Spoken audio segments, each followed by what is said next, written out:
நண்பர்களே, இப்போ நான் உங்களை சந்திக்க வந்ததுக்கு மன நிறைவடைகிறது. இந்த ஓன் வாய்ஸ் எதுக்குன்னு கேட்டிங்கன்னா, இங்கே பாருங்கள் 3 தோசை, ஒரு புழுப்பாயில், ஒரு ஆப்பாயில் சுட்டு ரெடியாக வச்சுருக்கேன். நான் தான் ஊற்றி வச்சுருக்கிறேன். ஆமாம்.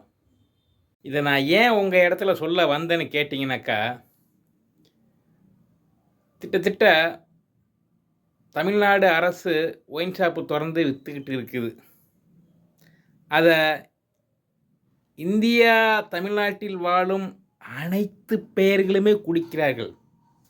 பள்ளிக்கு செல்லும் குழந்தையிலிருந்து சுடுகாட்டுக்கு செல்லும் முதியவர் வரை அதை தினம் அருந்தி கொண்டு தான் இருக்கிறார்கள். என்ன இவ்வளவு கேவலமான ஒரு பதிவெல்லாம் போடுறானேன்னு நினைக்காதீங்க. வேறு வழி இல்லை. உண்மைத்தன்மைகளை உங்கள் இடத்துல நான் பகிர்ந்தாகக்கூடிய ஒரு கட்டாய சூழலுக்கு ஒதுக்கப்பட்டு தள்ளப்பட்டிருக்கிறேன். ஆமாம், அதாவது நீங்கள்லாம் ஒரு நாளைக்கு ஒரு ஆப் அடிப்பீங்க, ஒரு கோட்டர் சாப்பிடுவீங்க, இல்லை ஒரு முக்கால் சாப்பிடுவீங்க. நான் ஒரு கோட்டரை வாங்கி 4 நாளைக்கு சாப்பிட்றேன். என்னோடய இது இவ்வளோ தான், பார்த்துங்க. இவ்வளோ தான் சாப்பிடுவேன் ஒரு நாளைக்கு. இதை வீடியோ போடுறதுனால யாரும் தப்பாக நினச்சிக்காதீங்க. ஒருத்தரும் யோக்கியம் கிடையாது. பூரா ஒவ்வொரு விஷயத்திலும் ஒவ்வொரு மனிதனும் அயோக்கியன்தான். நான் உத்தம புத்திரன் என்று சொல்வதற்கு ஒருத்தருக்கும் எந்த ஒரு அருகதை. ஒவ்வொரு மனிதனும் ஒவ்வொரு விஷயத்தில் ஒவ்வொருவன் வீக்கானவன் தான். இல்லை நான் எல்லாத்திலையும் சிறந்தவன் என்று சொல்வதற்கு வாய்ப்பு கிடையாது. ஒவ்வொரு மனிதனுக்கும் ஒவ்வொரு வீக்னஸ் பாயிண்ட் உண்டு. மனிதனாக பிறந்த அனைவருக்குமே ஊறுற ஜீவன்லேருந்து பறக்கிற ஜீவன் வரையும், நடக்கிற மனிதர்கள் வரும், ஓடும் நாய் வரையிலையும் ஒவ்வொரு மனிதர்களுக்கும் ஒவ்வொரு வீக்னஸ் பாயிண்ட் உண்டு என்று சொல்லி இந்த இரவு நேரத்தில் உங்களிடமிருந்து நான் மது அருந்தாத்துக்கு முன்னாடி உங்களிடத்திலே இந்த பதிவை விடுகிறேன். இதெல்லாம் நான் ஏன் சொல்கிறேன்னு கேட்டிங்கன்னா, உங்கள்கிட்ட நீங்கள் என்ன நினச்சிருப்பாங்க, என்ன சொன்னாலும் வியூஎஸ் நான்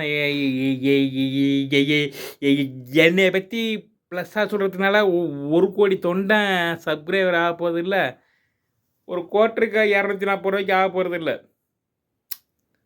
ஒரு சுக்குக்கு புண்ணியம் இல்லை, அது வேறு விஷயம். இருந்தாலும் நான் ஏன் சொல்கிறேன்னு கேட்டிங்கனாக்கா, ஒரு கோட்டரை 4 நாளைக்கு சாப்பிடுங்கள், மருந்தாக எடுத்துக்கொள்ளுங்கள். அதை அங்கங்கே குடிச்சுவிட்டு விற்கிறது தமிழ்நாடு அரசு தான், அதை பிடிக்கிறது தமிழ்நாடு போலீஸ் தான். நீங்கள் ஒயின் ஷாப்பில் வாங்கி பொழுதேனைக்கு மாங்குன்னு வேலை செஞ்சுவிட்டு 160 ரூபா ரொம்ப தெரியல லோக்கல்ட்டி, அதை வாங்கி குடிச்சுவிட்டு வருவீங்க. அந்த ஒயின் ஷாப்பு மூலையில் இருக்கும். அந்த மூலையில் போலீஸ்கார் நிற்பார். பிடிச்சி இங்கே பையனு கட்டு 10,000, கோட்டரி கட்டினா 13,000 12,000 பேர். அப்போ நீ என்ன பண்ணுவ? பாக்கெட்டில் காசை எடுத்து கொடுத்துட்டு வீட்டுக்கு போய் செருப்படி வாங்கினா போதும், வழக்கம் திரி வாங்கினா போதும்னு நோக்கத்தோடு தான் நம்ம எல்லாம் போவீங்க. ஆனால் நான் அப்படி இல்லை. வீட்டில் வாங்கி கொண்டாந்து வச்சு 2 முட்டையை ஊற்றி வச்சுக்கிட்டு 3 தோசையை சுட்டு வச்சுக்கிட்டு அப்புறமேல வீட்டில் குடிப்பேன். ஆனால் ஒரு கோட்டரோ ஆப்போ புல்ல குடிக்க மாட்டேன். ஒரு கோட்டரை 4 நாளைக்கு சாப்பிடுவேன். இதுதான் உண்மை சம்பவம். அதனாலே இந்த பதிவிடுறதுனாலே நீங்கள் யாரும் என்னை தப்பாக நினைத்து கொள்ளாதீர்கள். நினைத்தாலும் எனக்கு ஒன்றும் அவசியம் இல்லை, ஒரு பிரச்சனையும் இல்லை, சுக்கும் இல்லை, ஒன்றும் புண்ணியம் இல்லை என்று சொல்லி எல்லா மனிதனும் குடிக்கக்கூடிய மனிதன்தான்.